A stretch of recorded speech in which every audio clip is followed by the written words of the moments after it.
Welcome, my friends, to a place where we share inspiration and positivity. Thank you for joining us on this exploration of Sarah Stilwell Weber. We hope you find it enlightening. Sarah Stilwell Weber, 1878 April 6, 1939, was an American illustrator who studied at Drexel Institute under Howard Pyle. She illustrated books and national magazines like the Saturday Evening Post, Vogue, and the Century magazine.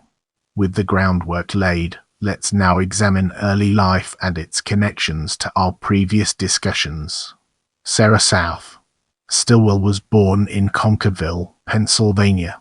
She was described affectionately by her nephews and nieces for her love of children and her positive, self-effacing and imaginative personality. Let's now enter the realm of education and discover the fascinating stories it has to tell. In 1897, Weber attended Drexel Institute, where illustrator Howard Pyle was an innovative and popular teacher.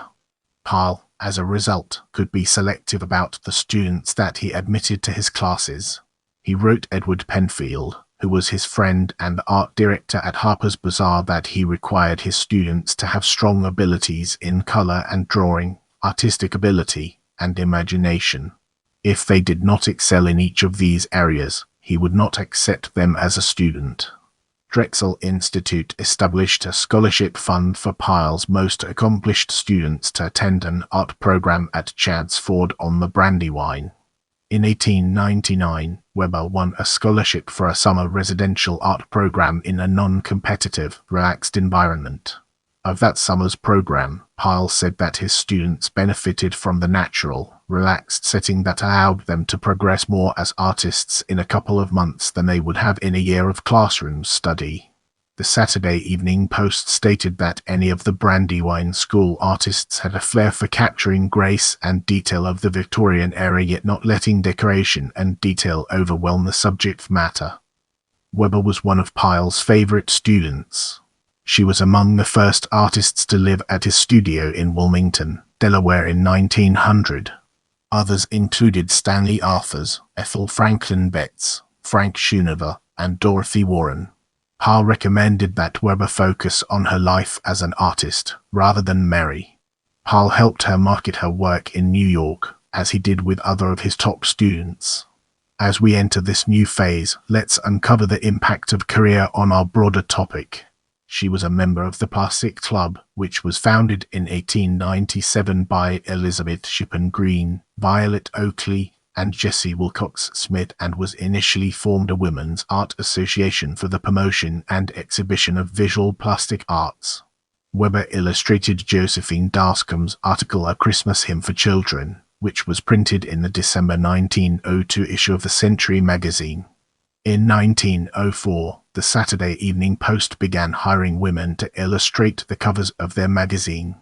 Weber illustrated 60 of the magazine's covers, starting with New Year's number 1904 on December 31, 1904, and ending with Swinging in the Apple Tree on the August 15, 1925 issue.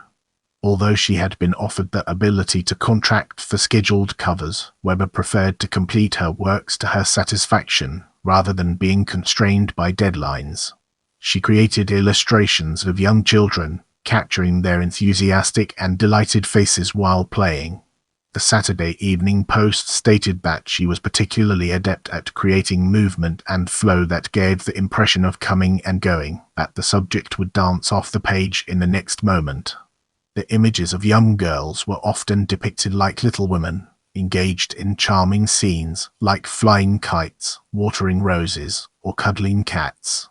Weber was one of several talented illustrators like J. Celsius, Lydica, Nasa McMean, Anita Parkhurst, Celsius, Coles Phillips, and Cushman Parker created illustrations of the weekly magazine, which in the early 20th century was limited to a two-color printing process.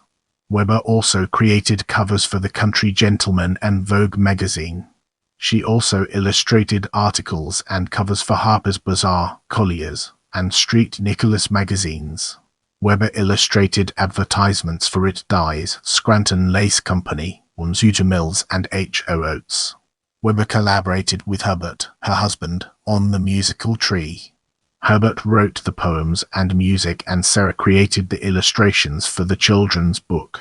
By 1921, she had created a series of illustrations called Kiddie Cars, which at that time were owned by H. Celsius White Company. Her full-page color illustrations were published in the Kiddie Car book, in which the verses were written by Richard J. Walsh. In 1910, the New York Times published an article, A Latter-day Industry and Its Rewards, how a group of illustrators is making fortunes by drawing pictures of the modern woman, in which Weber was estimated to be tied for the second highest paid woman illustrator with Elizabeth Shippen Green, each estimated to make us per year estimated. Jessie Wilcox Smith was said to be the highest paid woman illustrator, making $15,000 in 1910. One magazine editor stated that the woman's income was on the same level as a Supreme Court justice. They had their own distinctive style and portrayed children from a woman's perspective. Along with Ethel Franklin Betts and Jessie Wilcox Smith, Weber was one of the best-known magazine and book illustrators in the early 20th century. She, Anita Parkhurst, and Jessie Wilcox Smith were among a group of woman artists, with Lucille Patterson Marsh and Ruth Eastman to have had distinctive careers as illustrators. In the upcoming section, we'll be dissecting death and exploring its implications in greater detail. Sarah Stilwell Weber died at her Philadelphia home in April 1939. In 1975, her works were included in a 90-painting exhibition entitled Women Illustrators in the Howard Pyle Tradition, held at the Brandywine River Museum from September through November. Other artists included Violet Oakley, Elizabeth Shippen Green, Jessie Wilcox Smith, Alice Barber Stevens, Eleanor Ploysted Abbott, Anna Whelan Betts, Ethel Franklin Betts, Elizabeth Fahrenheit, Own Soul, Charlotte Harding, Olive Rush, and Catherine Pyle.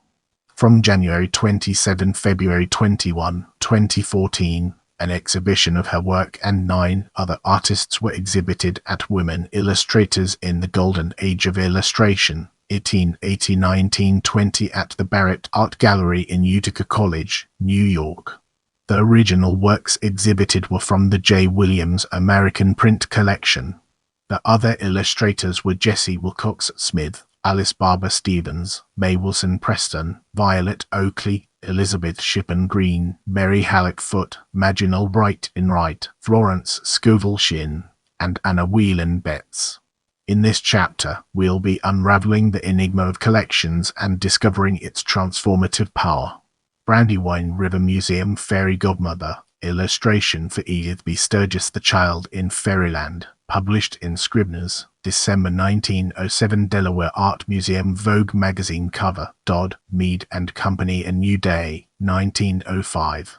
The Kelly Collection, Lady with Leopards, printed on Collier's, March 17, 1906. Issue Library of Congress, Division of Prints and Photographs, illustration of Josephine Daskin's article A Christmas Hymn for Children, which was printed in the Century magazine, December 1902. Issue National Museum of American Illustration. Now, let's redirect our focus towards published works and discover its significance in our narrative. Primary School Book. Primary School Book. Illustrated Children's Songbook. As we enter this new phase, let's uncover the impact of gallery on our broader topic. Sarah Stilwell Weber, Happy Days, Pen and Ink, Book Title Page. Happy Days, Pen and Ink, Book Title Page, 1902. Sarah Stilwell Weber, Rhymes and Jingles, Book Cover. Rhymes and Jingles, Book Cover Design, 1904. Sarah South Stilwell Weber, Love at First Sight, Associated Sunday Magazine cover, October 8, 1905. Sur Love at First Sight, Associated Sunday Magazine cover, October 8, 1905. Issue 5. Sarah Stilwell Weber, Collier's cover, Collier's cover, 1911. If you enjoyed this video, don't forget to give it a thumbs up and subscribe to my channel.